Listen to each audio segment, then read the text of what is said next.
नमस्कार दोस्तों, कैसे हैं आप लोग। 2 अप्रैल 2022 के daily news analysis current affairs discussion में आपका स्वागत है। कौन कौन सी न्यूज़ देखेंगे तो भैया, इंडिया और रशिया के बीच में बातचीत हुई। आपको पता ही है, सर्जेई लेवरोव जो कि रशिया के फॉरेन मिनिस्टर हैं, इंडिया आए थे। उन्होंने बातचीत की है। क्या बातचीत हुई है, क्या पब्लिक स्टेटमेंट्स यहाँ पे इशू हुए हैं, इसको देखेंगे। फिर भाई, लॉ मिनिस्टर ने ये बोला है कि भाई जुडिशरी के अगेंस्ट ऑनलाइन सीपी ग्राम पे 1600 कंप्लेंट हुई हैं और हमने ये सारी 1600 complaint concern chief justice of the high court या फिर चीफ जस्टिस ऑफ इंडिया को फॉरवर्ड कर दी है। सीपी ग्राम पोर्टल के बारे में बेसिकली यहां बात करेंगे और कितनी कंप्लेंट जुडिशरी के अगेंस्ट आई हैं उसके बारे में एक डाटा यहां पे प्रोवाइड कर रहे हैं किरण रिजिजू साहब, जो कि हमारे लॉ मिनिस्टर है। इसको देखेंगे। फिर राज्यसभा में एक प्राइवेट मेंबर बिल पास हुआ है जिसके थ्रू कश्मीरी पंडित को उनका हक देने की बात हो रही है, इसको समझेंगे। एंटार्क्टिका बिल यहां पे इंट्रोड्यूस किया है केंद्र की सरकार ने, इसको देखेंगे। चंडीगढ़ को लेके पंजाब हाउस ने, मतलब पंजाब की स्टेट लेजिस्लेटिव असेंबली ने एक रेजोल्यूशन पास किया है, इस पर्टिकुलर न्यूज को देखेंगे। श्रीलंका में स्टेट ऑफ इमरजेंसी डिक्लेयर हो गई है। कल की डेट में श्रीलंका के प्रेसिडेंट के बाहर कुछ लोगों ने, उनके रेजिडेंस के बाहर आके कुछ लोगों ने धरना प्रदर्शन किया। उन्होंने बोला कि सरकार को रिजाइन करना चाहिए। श्रीलंका के हालात बहुत खराब हैं, लोगों के पास खाने पीने के पैसे नहीं है, चीज़ों के दाम बहुत ज़्यादा महंगे हो गए हैं।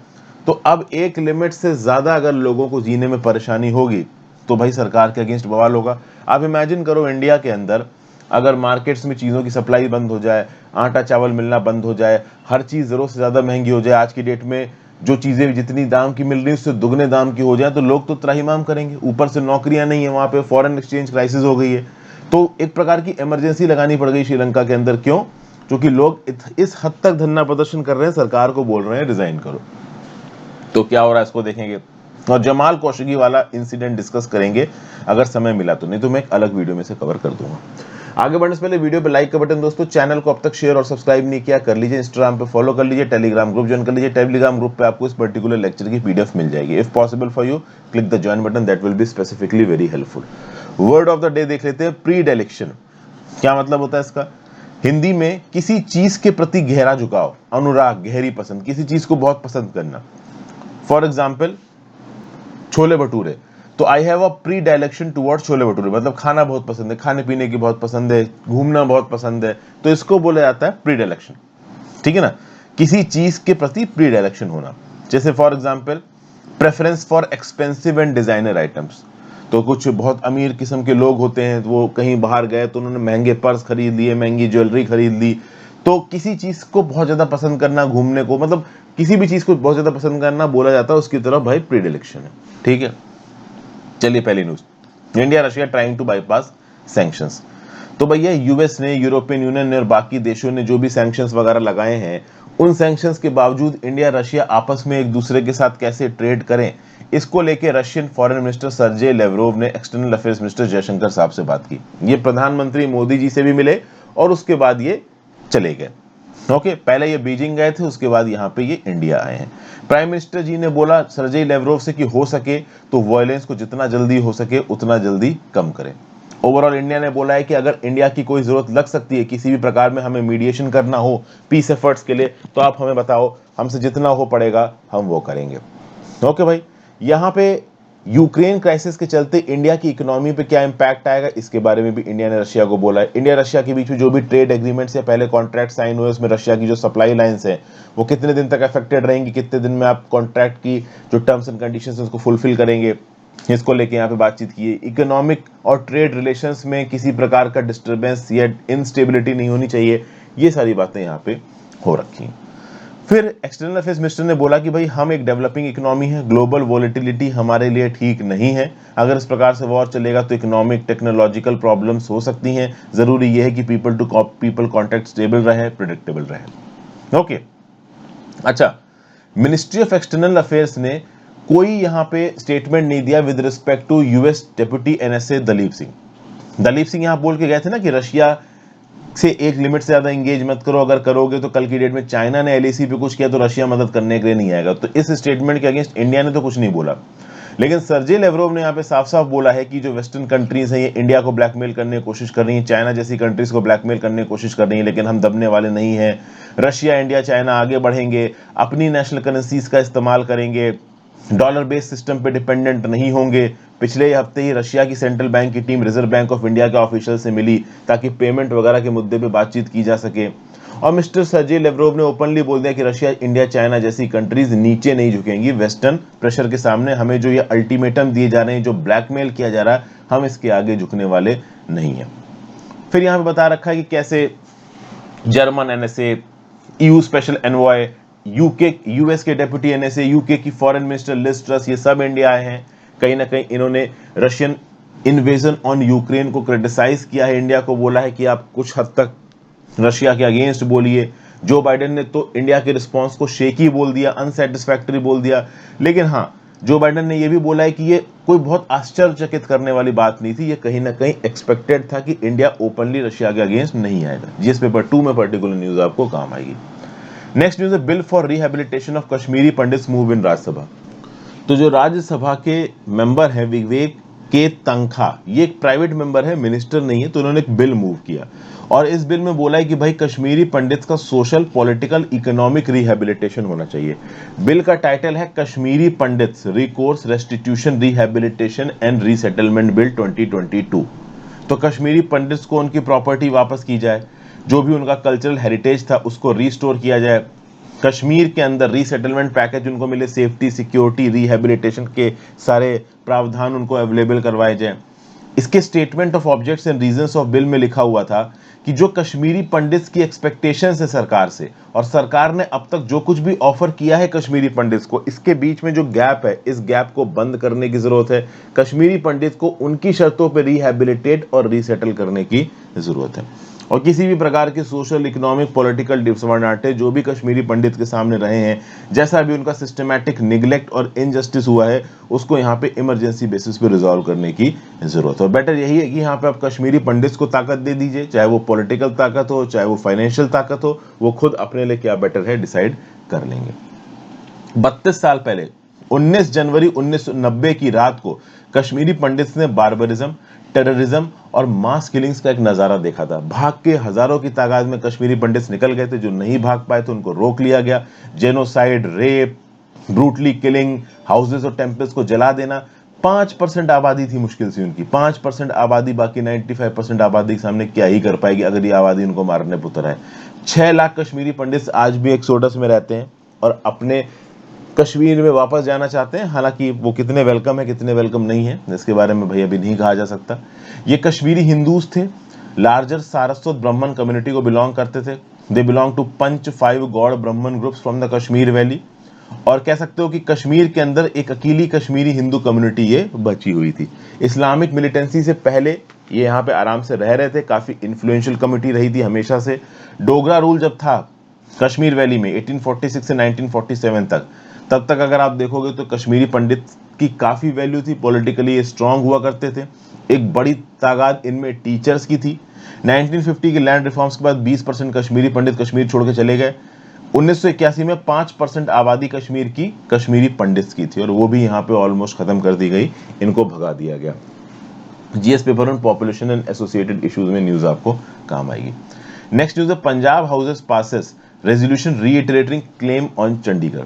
तो पंजाब की स्टेट लेजिस्लेटिव असेंबली ने रेजोल्यूशन पास किया जिसमें यह बताया गया कि पंजाब स्टेट चंडीगढ़ के ऊपर अपना क्लेम करता है। और ऐसा पहला रेजोल्यूशन पास नहीं हुआ है, इससे पहले बहुत सी सक्सेसिव सरकारों ने रेजोल्यूशन पास करके केंद्र की सरकार को बोला है कि चंडीगढ़ हमारा है, चंडीगढ़ हमें वापस दे दो। अभी के लिए चंडीगढ़ पंजाब की भी कैपिटल है, हरियाणा की भी कैपिटल है और यूनियन टेरिटरी भी है। तो केंद्र की सरकार भी चंडीगढ़ के डेवलपमेंट के लिए पैसा खत्म करती है, पंजाब की सरकार भी करती है, हरियाणा की सरकार भी करती है। इसलिए चंडीगढ़ की सिटी आज की डेट में वन ऑफ द बेंचमार्क, साफ, एडवांस सिटीज में मानी जाती है इंडिया के अंदर। अब एक प्रॉब्लम हो गई रिसेंटली, यहाँ पे यूनियन मिनिस्टर अमित शाह जी ने अनाउंस किया कि चंडीगढ़ यूनियन टेरिटरी के जितने भी एम्प्लॉयज हैं उनके ऊपर सेंट्रल सर्विस रूल्स लागू होंगे। अब आपको समझना पड़ेगा। फॉर एग्जाम्पल कल की डेट में दोस्तों आप आईएएस बनते हो, आईपीएस बनते हो, दमन एंड दीव पुलिस सर्विस में जाते हो, किसी केंद्र की सरकार के सर्विस में जाते हो, तो वहां पे केंद्र की सरकार द्वारा बनाए गए नियम कानूनों के अधीन आपको काम करना पड़ेगा। और मान लीजिए उत्तर प्रदेश में आप एसडीएम बनते हो या डीएसपी बनते हो, तो उत्तर प्रदेश की सरकार द्वारा बनाए गए नियम कानूनों के हिसाब से काम करना पड़ेगा। अब पंजाब की सरकार ने अपनी सिविल सर्विसेज, अपनी पुलिस सर्विसेज, जो भी उनकी सर्विसेज है उसके लिए नियम कानून बना सकते हैं, बना रखे हैं। चंडीगढ़ के अंदर काम कर रहे जो एम्प्लॉयज थे ना, सेंट्रल गवर्नमेंट ने बोल दिया कि नहीं भाई, इसके ऊपर पंजाब के नियम कानून नहीं लगेंगे, केंद्र की सरकार के नियम कानून लगेंगे। इस बात को लेकर भगवंत मान नाराज हो गए। भगवंत मान आम आदमी पार्टी के हैं, अभी अभी चीफ मिनिस्टर बने हैं, काफी सारे यहाँ पे रिफॉर्म्स लेने की कोशिश कर रहे हैं। तो भगवंत मान बोल रहे हैं कि यार ये तो केंद्र की सरकार इंटरफेरेंस कर रही है, ये तो फेडरलिज्म का वायलेशन कर रही है। अच्छा, जो गवर्नमेंट इंप्लॉयज हैं वो खुश हैं। अगर पंजाब की सरकार के नियम कानून के हिसाब से चलोगे तो 58 साल पे रिटायर हो जाओगे, केंद्र की सरकार के नियम कानून से चलोगे तो 60 साल पे रिटायर होगे। तो ओवरऑल अगर आप देखो, मिनिस्ट्री ऑफ होम अफेयर्स ने 29 मार्च के अपने नोटिफिकेशन के थ्रू बोल दिया कि चंडीगढ़ यूनियन टेरिटरी एडमिनिस्ट्रेशन के अंदर जितने भी गवर्नमेंट एम्प्लॉयज काम कर रहे हैं उनको वही पे और बेनिफिट्स मिलेंगे जो केंद्र की सरकार के एम्प्लॉयज को मिलते हैं। एम्प्लॉयज खुश है, लेकिन भगवंत मान यहाँ पे नाराज है। उनका बोलना है कि ये बिल्कुल भी सही नहीं है। पंजाब हमारा, मतलब चंडीगढ़ पंजाब की कैपिटल थी। एक्चुअली में क्या था ना, पंजाब रीऑर्गेनाइजेशन एक्ट 1966 के थ्रू पंजाब को तोड़ दिया गया। पंजाबी स्पीकिंग एरियाज बन गए पंजाब, हिंदी स्पीकिंग एरियाज बन गए हरियाणा, और थोड़ा बहुत इलाका मिला दिया गया union territory of Himachal Pradesh से। चंडीगढ़ के ऊपर जब बवाल आया तो चंडीगढ़ को बना दिया गया यूनियन टेरिटरी। एक्चुअली में चंडीगढ़ एक ऐसी जगह थी जिसके लिए पंजाब हरियाणा दोनों आपस में लड़ रहे थे कि ये हमें दे दो, ये हमें दे दो। केंद्र की सरकार को लगा कि ये आपस में लड़ रहे हैं, एक काम करो इसको यूनियन टेरिटरी बना दो और कंबाइंड कैपिटल बना दो। तब से पंजाब की भी कैपिटल है चंडीगढ़, हरियाणा की भी है, और केंद्र सरकार के अंदर तो आता ही है चूंकि वो यूनियन टेरिटरी है। तो पंजाब का यही बोलना है कि भाई जब भी कोई स्टेट का विभाजन हुआ है तब जो कैपिटल रही है उस स्टेट की वो पुराने स्टेट के पास गई है। हालांकि इसका एक एक्सेप्शन है, आंध्र प्रदेश का जब विभाजन हुआ तो बना तेलंगाना, और जो कैपिटल थी हैदराबाद वो चली गई तेलंगाना के पास, और आंध्र प्रदेश को नई कैपिटल बनानी पड़ रही है अमरावती। खैर आंध्र प्रदेश में बड़ा बवाल चल रहा है, 3 कैपिटल बनने लगी थी जगनमोहन रेड्डी के कहने चलते, अभी के लिए तो अमरावती भी है। 3 कैपिटल बिल जो जगनमोहन रेड्डी का है वो पास नहीं हो पाया, खैर वो एक अलग चीज है। तो ओवरऑल पंजाब रीऑर्गेनाइजेशन एक्ट के बाद कई बार पंजाब की लेजिस्लेटिव असेंबली डिमांड कर चुकी है केंद्र की सरकार से कि भैया ये जो पंजाब की कैपिटल थी चंडीगढ़ पहले, ये हमें वापस कर दो। हरियाणा अपनी अलग कैपिटल बनाए, केंद्र की सरकार अपना अलग देखे। लेकिन अब Chandigarh is a very important union territory and very advance union territory, तो बहुत मुश्किल है कि पंजाब की लेजिस्लेटिव असेंबली के इस क्लेम को यहाँ पे माना जाए। लेकिन समय समय पे ये मुद्दा अक्सर कर उठता रहता है। पंजाब के अंदर सारी पॉलिटिकल पार्टीज एक्सेप्ट बीजेपी इस मुद्दे को सपोर्ट करती हैं कि भाई चंडीगढ़ जो है वो पूरी तरीके से पंजाब के अंदर आ जाना चाहिए। जीएस पेपर 2 स्टेट लेजिस्लेचर में न्यूज आपको काम आएगी। फिर अगली न्यूज है ओवर 1600 कंप्लेंट्स अगेंस्ट जुडिशरी। देखिए, जो लॉ मिनिस्टर हैं किरण रिजिजू साहब, इन्होंने अभी रिसेंटली लोकसभा में एक स्टेटमेंट दिया। इन्होंने बोला कि भाई जुडिशरी की फंक्शनिंग के अगेंस्ट 1631 कंप्लेंट्स आई हैं, ज्यादातर जुडिशियल करप्शन की कंप्लेंट्स हैं। और ये कंप्लेंट अगर सुप्रीम कोर्ट से रिलेटेड है तो chief justice of India NV Ramana sahab को फॉरवर्ड कर दिया गया, और किसी हाई कोर्ट से रिलेटेड है तो उस कंसर्न्ड हाई कोर्ट के चीफ जस्टिस को फॉरवर्ड कर दी गई है। ये कंप्लेंट कब से कब तक आई है, तो 1 जनवरी 2017 से लेके 31 दिसंबर 2021 के बीच में पिछले 5 सालों में जुडिशरी के अगेंस्ट 1631 1631 कंप्लेंट आई है। आई कहां पे है ये, तो ये आई है सीपी ग्राम पोर्टल पे, centralised public grievance redress and monitoring system. इस पर्टिकुलर पोर्टल पे जुडिशरी के अगेंस्ट कंप्लेंट आई हैं और उनको सॉर्ट आउट करने के लिए कंसर्न चीफ जस्टिस को कंप्लेंट फॉरवर्ड कर दी गई। अब सबसे पहले समझते हैं कि सीपी ग्राम क्या चीज है। सीपी ग्राम है एक ऑनलाइन वेब इनेबल्ड सिस्टम। देखिए, जो सरकारी डिपार्टमेंट में काम करता है केंद्र की सरकार के, उसको सीपी ग्राम बहुत अच्छी तरीके से पता है, क्योंकि होता यह कि सरकारी डिपार्टमेंट में पूरा अलग से सेक्शन बनाया जाता है सीपी ग्राम का, जहां पे एक ऑफिसर डिप्यूट किया जाता है जो कि सिर्फ सीपी ग्राम देखता है।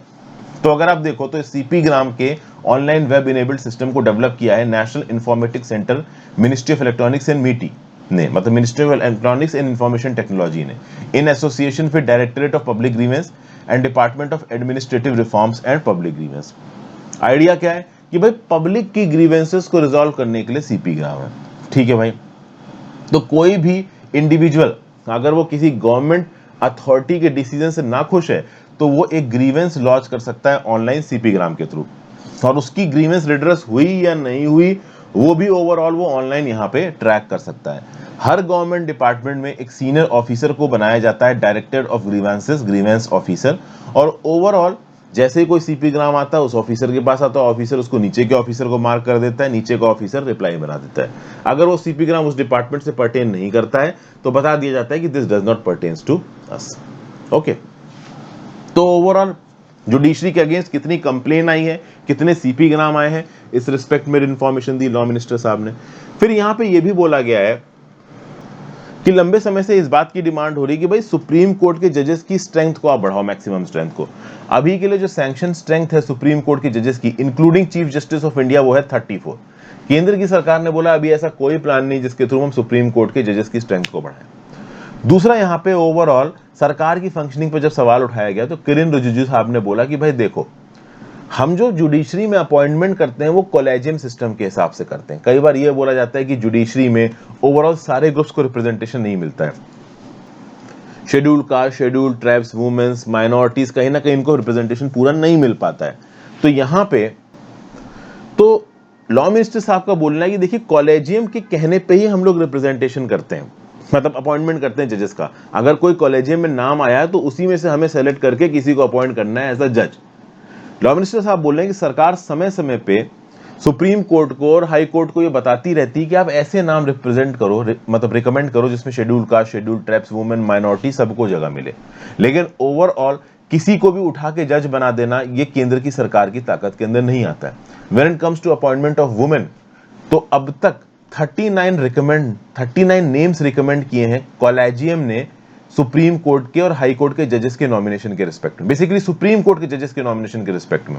तो सुप्रीम कोर्ट के जजेस के नॉमिनेशन के रिस्पेक्ट में अब तक 39 नाम वुमेन, अब तक टोटल बताने, अब तक टोटल 39 वुमेन जजेस के नाम रिकमेंड किए जा चुके हैं कॉलेजियम के द्वारा, जिसमें से सरकार ने 27 को अपॉइंट किया है टोटल, ये बताई जा रही है। ये सुप्रीम कोर्ट के रिस्पेक्ट का डाटा निकल के आ रहा है। क्योंकि यहाँ पे जो इन्फॉर्मेशन दे रहे हैं ना किरेन रिजिजू साहब, इनसे सवाल पूछा गया है जुडिशरी के खिलाफ कितनी कंप्लेंट आई, इसका जवाब दिया।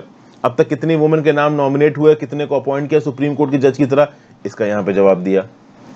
जुडिशरी के अंदर सुप्रीम कोर्ट, हाई कोर्ट की पोस्टों पे SC, ST, वुमेन, माइनॉरिटीज ये कम क्यों है, इसका यहाँ पे जवाब दिया गया है। फिर एक सवाल यहाँ पे ये भी पूछा गया किरेन रिजिजू का कि इलेक्टोरल रोल्स में वुमेन का एनरोलमेंट धीमे हो रहा है। मतलब जैसे कि हम हैं, आप हो, हम लोग जाके वोट डालते हैं तो मेन वोट डालते हैं, वुमेन वोट डालते हैं, तो वुमेन को वोटिंग ID कार्ड देर से मिलता है, उनको इलेक्टोरेट में देर से रिप्रेजेंट किया जाता है, मतलब रजिस्टर किया जाता है। तो यहाँ पे किरेन रिजिजू साहब ने बोला ये बिल्कुल भी सही नहीं है। इंडिया में इलेक्शन कमीशन के डाटा के हिसाब से 95 करोड़ से ज्यादा वोटर्स हैं, to be precise 95 crore 24 lakh लगभग वोटर्स हैं, जिसमें फीमेल वोटर्स हैं 46 करोड़ 5 लाख, मतलब 48.5% वोटर्स फीमेल हैं। तो ये कुछ इंफॉर्मेशन यहाँ पे दी गई किरेन रिजिजू के द्वारा। जिस पे बटू जुडिशरी में न्यूज काम आएगी। अगली news, centre introduces Antarctica bill in Lok Sabha. सरकार ने अंटार्कटिका बिल लोकसभा में इंट्रोड्यूस किया है। ये क्यों इंट्रोड्यूस किया गया है, इसको समझने के लिए आपको समझनी पड़ेगी अंटार्कटिका ट्रीटी। देखिए क्या है, Antarctica is a no man's land. ऐसा नहीं है कि अंटार्कटिका की टेरिटरी के ऊपर किसी कंट्री का क्लेम है। अंटार्कटिका की अलग अलग जगहों पे अलग अलग कंट्रीज ने अपने रिसर्च स्टेशन स्थापित कर चुके हैं, और उन रिसर्च स्टेशंस पे वो लोग वहां पे रह के रिसर्च करते हैं अंटार्कटिका के एनवायरनमेंट को लेके, ओवरऑल वहां पे जो माइक्रो ऑर्गेनिज्म, जो भी लाइफ है उसके ऊपर रिसर्च की जाती है। ठीक है भाई। अब जिस जिस जगह पे जिस जिस भी कंट्री ने अपने रिसर्च स्टेशन बना रखे हैं, आप मुझे बताओ अंटार्कटिका के अंदर इंडिया अब तक कितने रिसर्च स्टेशन स्टैब्लिश कर चुका है, कितने यहाँ पे फंक्शनल है, नाम बताओ। पहले मैं आपको बता चुका हूं। ये जो अंटार्कटिका ट्रीटी है इसमें 54 सिग्नेटरीज कंट्री है, 54 कंट्रीज के ओवरऑल आप कह सकते हो कि रिसर्च स्टेशंस अंटार्कटिका की धरती पे हैं और वहां पे उस पर रिसर्च चल रही है। अब मान लो कि कोई एक आइलैंड है अंटार्कटिका का, या कोई इतना बड़ा इलाका है और यहाँ पे इंडिया का रिसर्च स्टेशन है। अब इतने बड़े इलाके में अगर कोई अनटोवर्ड इंसिडेंट हो जाता है, कोई अनलॉफुल एक्टिविटी हो जाती है, तो उस अनलॉफुल एक्टिविटी को चेक करने की रिस्पॉन्सिबिलिटी किसकी हो जाएगी, उस कंट्री की हो जाएगी जो कि इस इलाके में रिसर्च स्टेशन स्टैब्लिश करके बैठी है। ऐसी 2 टेरिटरीज में, अंटार्कटिका में इंडिया का रिसर्च स्टेशन है, चाइना का ऐसी 5 टेरिटरीज में, रशिया का ऐसी 5 टेरिटरीज में। तो जिन कंट्रीज का जिन टेरिटरी में रिसर्च स्टेशन है, उस टेरिटरी में अगर कुछ गलत होता है तो उस गलत को रिजॉल्व करने के लिए एक प्रॉपर लॉ होना चाहिए, और वही लॉ यहां पे इंडिया ने बनाया है अंटार्कटिक बिल के थ्रू। तो क्या बताया जा रहा है कि भाई अंटार्कटिका के अंदर अगर कोई पब्लिक एक्सपेडिशन होगा तो उसकी इंफॉर्मेशन बाकी पार्टीज के साथ शेयर करनी होगी। बेसिकली अंटार्कटिका ट्रीटी के जो भी मेंबर्स उनके साथ शेयर करो। फिर सेंट्रल गवर्नमेंट एक इंस्पेक्टर अपॉइंट करेगा, वो इंस्पेक्शंस कैरी आउट करेगा अंटार्कटिका में जो टीम जानी है उसके लिए। एक अंटार्कटिक फंड बनाया जाएगा जिसमें पैसा इकट्ठा किया जाएगा अंटार्कटिक के एनवायरमेंट को बचाने के लिए, रिसर्च वर्क को प्रमोट करने के लिए। इस प्रकार की कुछ बातें यहाँ पे बोली गई हैं।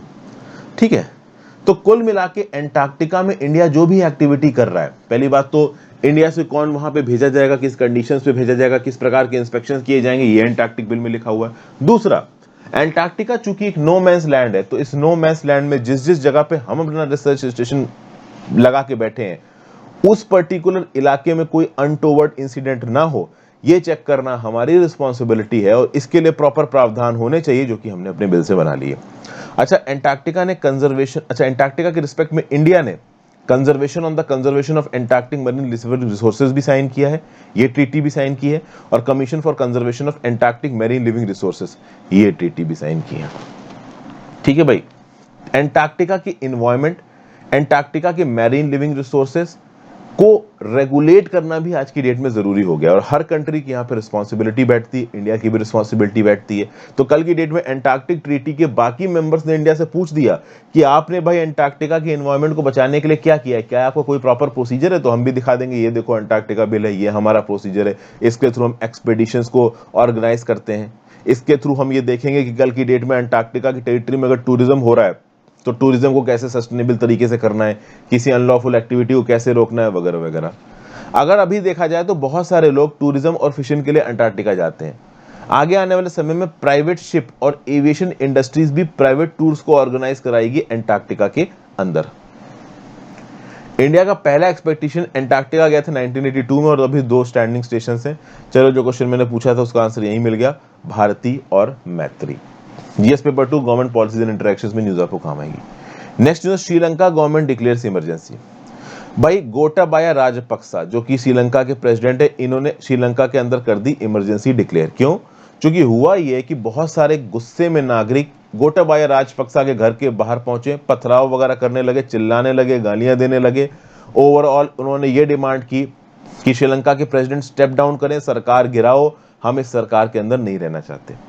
तो गोटाबाया राजपक्सा को कुछ समझ में आया नहीं, उन्होंने इमरजेंसी डिक्लेयर कर दी, बोल दिया in interest of public security, protection of public order and maintenance of supplies and services essential to the life of the community, हम इमरजेंसी डिक्लेयर कर रहे हैं।